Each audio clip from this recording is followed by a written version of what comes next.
Good morning जय जगन्नाथ। आज मुख्य खबर 5 मे 2024 10टी गुरुत्वपूर्ण खबर पर नजर पकेबे। एक रे पाकिस्तान सीमार पशि आसी सेना को हत्या करुचे भारत। इमरान खान भारत उपर एक बड़ आरोप लगाई पाकिस्तान रे जेल थिबा पूर्वतन प्रधानमंत्री इमरान खान से अभियोग करिसेंति जे पाकिस्तान सीमार पशि भारत तांकर सेना को हत्या करुचे। देशर तथा अफगानिस्तान एवं भारत सीमार थिबा गुरुत्व सुरक्षा प्रति संबोधन इमरान खान चेतावनी देते। तेज से पूर्व पाकिस्तान एभली अनेक बड़ बड़ अभियोग करपरिक 24 वर्ष जनवरी पाकिस्तान अभियोग कर भारत निज माटी ही लोक हत्या कर।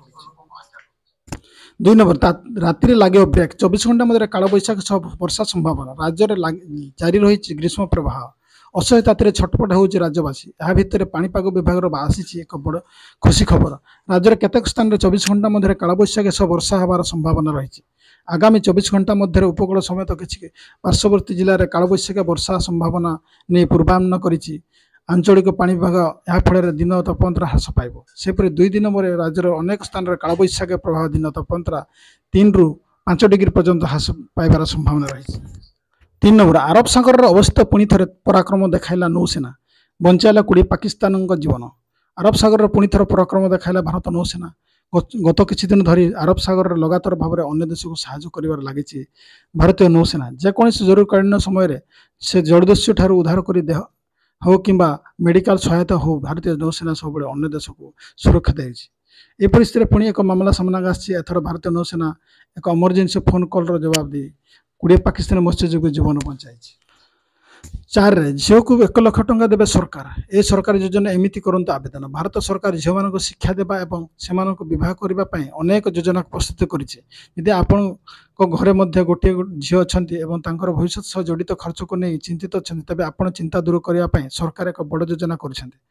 यह अधीन आप झील को किसी 1000 नुहे बर 1 लाख टंकार अधिक दिज्व। तेज ये योजना नाम हूँ लाडली लक्ष्मी योजना। एक सर्वप्रथम आप ऑफिशियल वेबसाइट www.ladlilakshmi.mp.gov.in को जीवा पड़ो। 2 रे मेन पेज रे आवेदन को विकल्प बाछंतु एवं नुआ पेज रे निर्देशावली पढ़ा पर आगु को बढ़ंतु। 3 रे वर्तमान फॉर्म आप स्क्रीन रे खोलिबो। ए समस्त आवश्यक विवरण पूर्ण करंतु एवं दाखल बटन पर क्लिक करंतु। 5 नंबर 10 रे भुवनेश्वर रे PM Modi road show.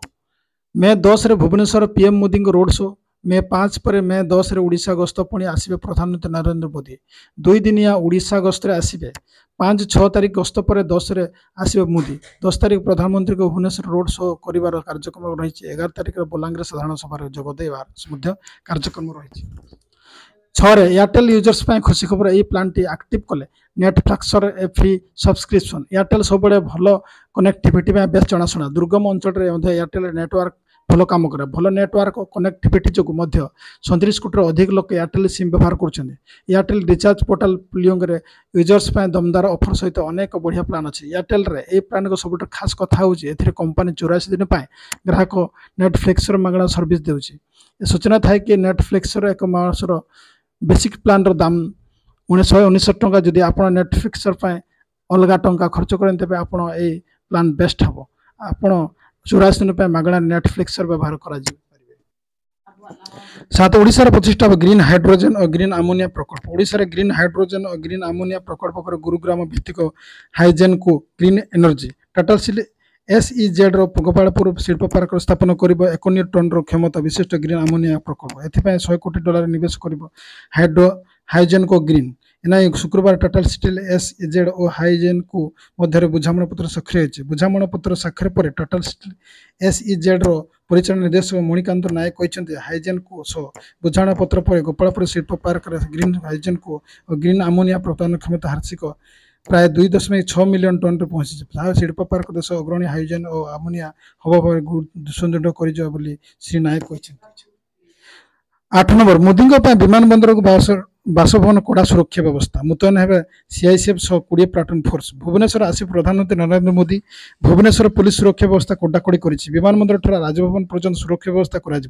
विमानबंदर SPOG सह आलोचना कर। CICF आउ पुलिस मुतयन है। राजभवन 30 स्तरीय सुरक्षा व्यवस्था कर। मोदी गस्त बेले नो ड्रोन फाइंग जोन कर। शनिवार संध्यार हाई कार्केट ରିହର୍ସଲ କରାଯିବ। ସୁରକ୍ଷା ପାଇଁ 3 ଜଣ DSP, 10 SP, 17 IIC, 90 SI 20 platoon force ମୁତୟନ କରାଯିବ। ଟ୍ରାଫିକ କଣ୍ଟ୍ରୋଲ ପାଇଁ ସମସ୍ତ ବ୍ୟବସ୍ଥା କରାଯାଇଛି। ପ୍ରଧାନମନ୍ତ୍ରୀ ଗସ୍ତ ବେଳେ ରାସ୍ତାକୁ ବାରିକେଡ୍ କରାଯିବ। ଭୁବନେଶ୍ୱର କୌଣସି ରୋଡ ଶୋ କିମ୍ବା କାର୍ଯ୍ୟକ୍ରମ ନେଇ ସୂଚନା ଆସିନି ବୋଲି ଭୁବନେଶ୍ୱର ଡିସିପି ପ୍ରତ୍ୟେକ ସିଂ କହିଛନ୍ତି। 9 ଜାତିସଂଘର ପାକ୍କୁ କଡ଼ା ଜବାବ। ସବୁ କ୍ଷେତ୍ରରେ ପାକିସ୍ତାନ ସନ୍ଦେହଜନକ ଟ୍ରାକ୍ ରେକର୍ଡ ରହିଛି।